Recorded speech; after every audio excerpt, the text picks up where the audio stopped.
proposal. You know her work from Occupy Corporatism, Activist Post. You know her work from InfoWars, from SGT Report. Everybody is picking up Suzanne's material.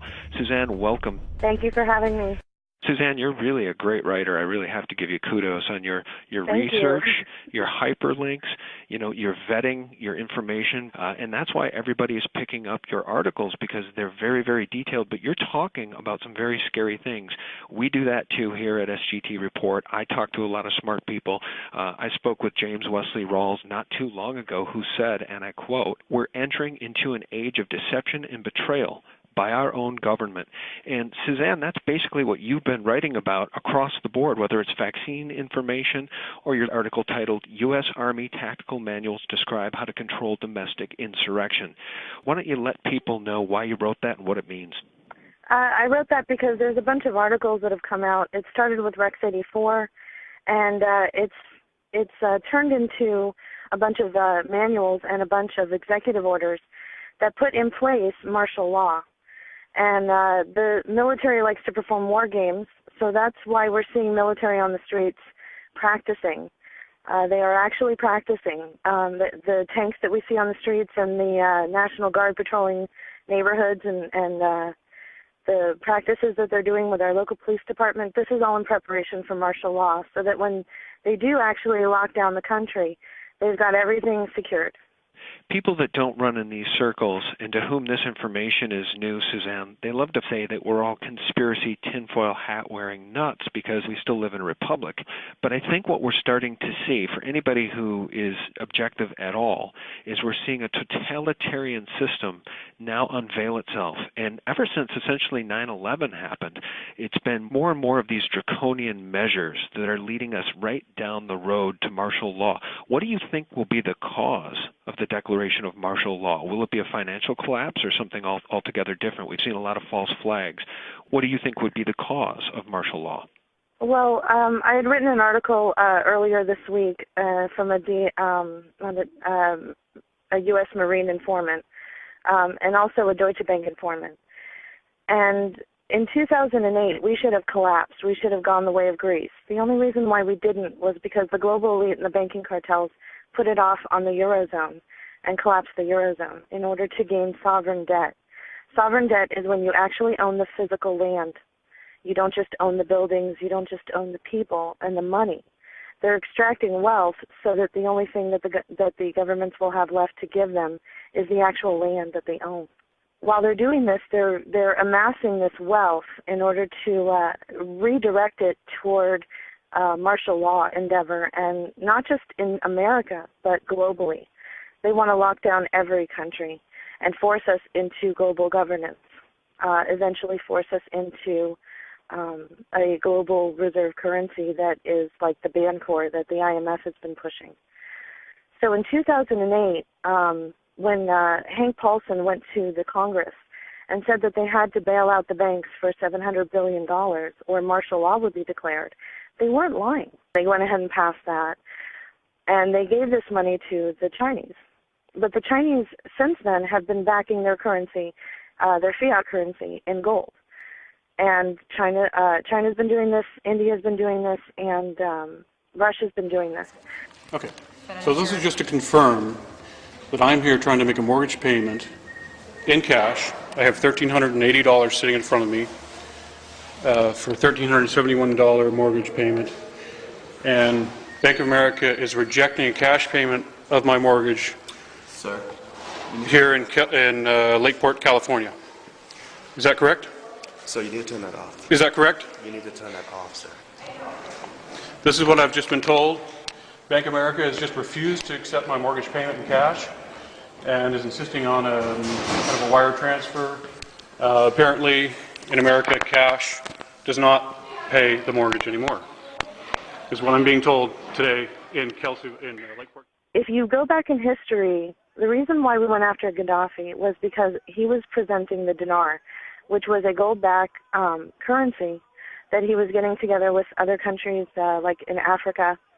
He was going to subvert the global reserve currency, which is the U.S. dollar, and destroy its complete value by backing it with gold, because the central bankers haven't dealt in gold since 1934. So in order to avoid all of this, the central bankers are going after Iran right now, and that's what this war is about, to try and stop India and China and Russia from buying Iranian oil with gold. Because if they destroy the global reserve currency, which is the U.S. dollar, then what we're going to have is we're going to wake up one morning and we're going to be like Greece. And that's going to cause complete panic in this country. So since they already set off the financial time bomb in the Eurozone, they know that it's just a matter of time before it hits our shores. So they're preparing for it. That's why we see all the movement on the streets. People are seeing tanks being moved in Burbank, California. They're seeing in their forested areas, they're seeing police, military, escorting them off the property. National forested lands. This is public land, supposedly. By the way, it's owned by UNESCO, and it's a World Heritage Site, so it's actually owned by the UN. But anyway, people are seeing military on their streets. In Anaheim, California, they announced that because of the protest, it was a state of emergency, which I feel is a code word for martial law. I think they're trying to beta test to see if they can go ahead and lock down the country by doing it incrementally through different stages, causing problems, problem, reaction, solution, causing problems in cities, and then go ahead and locking it down and seeing how it works, kind of like a war game. One thing I forgot to mention was through the Deutsche Bank informant, I was alerted to the idea that they're going to possibly create like an internet virus that would attack the banking system, like they're using Flame and Stuxnet. And there's a new cousin of these two that is going around Iran. Mm-hmm. And what they would do was, on a Friday afternoon, they would say, well, we have to shut down the banking system because there's a virus in all the banks. You won't be able to use your ATMs over the weekend, but on Monday morning you'll be fine. Well, if you hear of anything like that, you have 72 hours before they roll out martial law. So wait a minute, Suzanne, you're saying that if you see anything like that in the news media or otherwise, you have 72 hours? Why don't you repeat that, help people understand what that means? When they're going to roll out martial law, they think that when the financial collapse hits the shores of the United States, they have 72 hours. So with my Deutsche Bank informant and talks with other people in the alternative media, my contacts, I just think that it's possible that a scenario like this, I'm not saying that this will happen, but a scenario like this, and it would give you something to look for, a little red flag to look for. Let's say that the banks all say that there's a virus in all the banking systems, all of the banks, and they have to shut down, like on a Friday. We know that the Obama administration loves to do things on a Friday afternoon or when we're celebrating New Year's Eve. So Friday afternoon, they would say they're going to shut down the banks and get rid of this virus over the weekend. And on Monday morning, everything would be back up.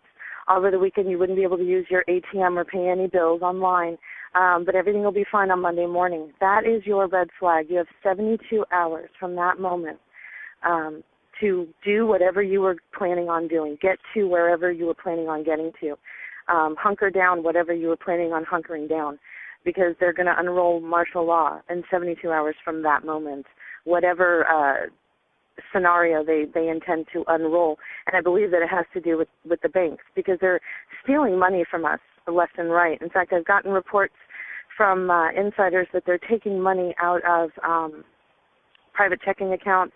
They're also stealing heirlooms.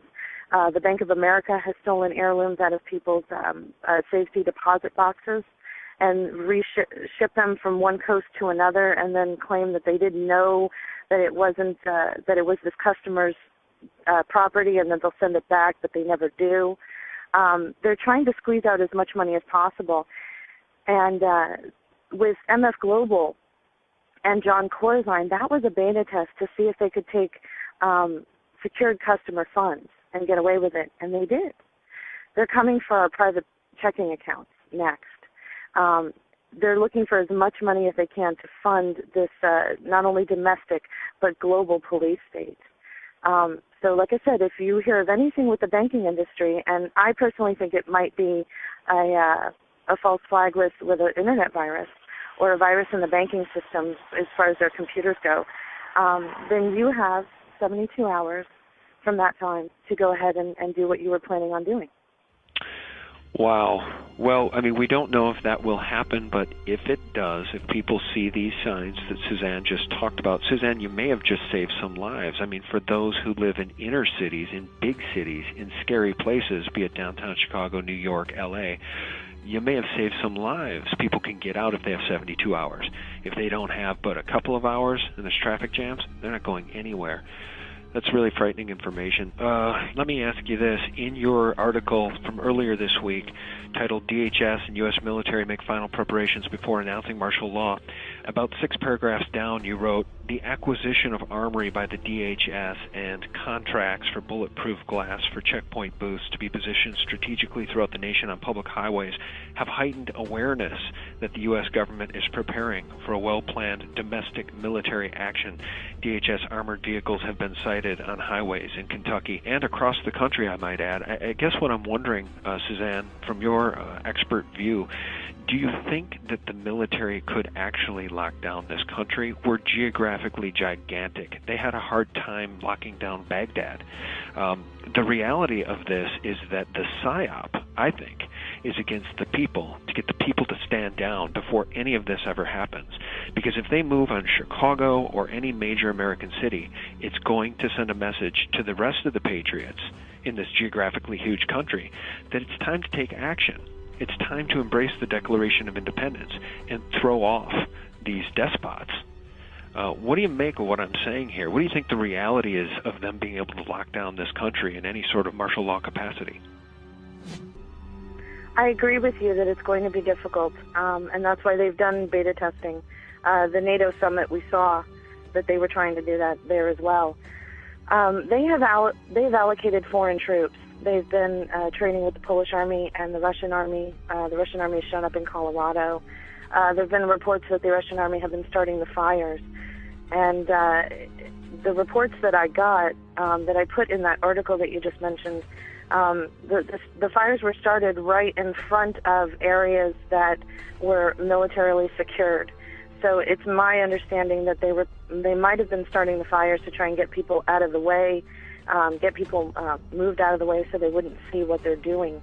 DHS has contracted independent contractors to cover up the holes for the underground bases that they're building.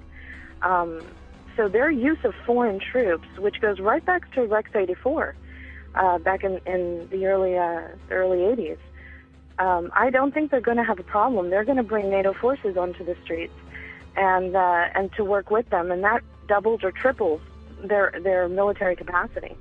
I think they're going to definitely try this. I think they're going to use foreign troops along with them. The foreign troops also serve 2 purposes. They're extra security, and also if something does happen, well, they can blame it on the foreign troops. You know, they can say, oh my God, the Polish army was here. Oh, the Russians were doing this. We should go and get the Russians now. Yeah, I think what this government is now doing with these false flags with what I'm calling these false flags that we saw in Aurora and in Wisconsin, is they're doing their level best before martial law happens to disarm the people. What do you make of what I just said there, and what do you make of what I'm calling false flags in Aurora and Wisconsin, Suzanne? They are definitely false flags. James Holmes had ties all the way going back to his grandfather with DARPA and mind control techniques, and he was studying mind control. He worked with the Salk Institute on mind control and flicker fusion, which is where they insert images into the screen while you're watching television or even on a website, and it moves so fast that only your subconscious picks it up. In Aurora, his apartment was booby-trapped with homemade bombs. And the Pentagon has just come out and said that a lot of people homegrown terrorists are building these homemade bombs. And so they're asking Congress to relax posse comitatus in order to respond to this, to allow military